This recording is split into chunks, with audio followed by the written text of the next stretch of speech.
Om Namo Narayanaya. We're starting a new chapter today called About Reunion with a Former Lover. Now, again, this section in the Kama Sutra is about courtesans. It's up to you whether you want to take this out of context and apply it into normal relationships. Technically, would be a misinterpretation, but I'm sure books have done that. When a courtesan abandons her present lover after all his wealth is exhausted, she may then consider about her reunion with a former lover. But she should return to him only if he has acquired fresh wealth or is still wealthy, or if he is still attached to her.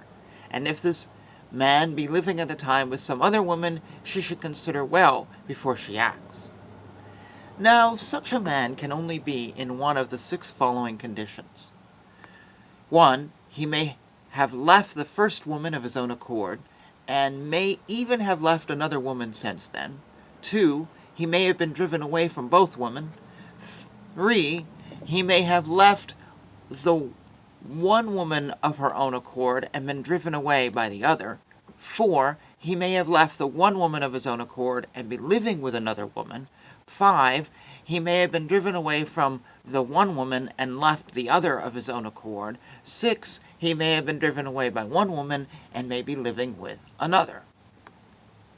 Now, if the man has left both women of his own accord, he should not be resorted to, on account of the fickleness of his mind, and his indifference to the excellences of both of them.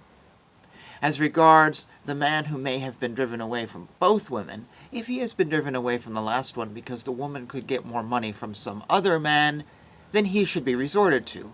For if attached to the first woman, he would give her more money through vanity and emulation to spite the woman. But he has been driven away by the woman on account of his poverty or stinginess, he should not then be resorted to. In the case of the man who may have been left the one woman of his own accord and been driven away by the other, if he agrees to return to the former and give her plenty of money beforehand, then he should be resorted to.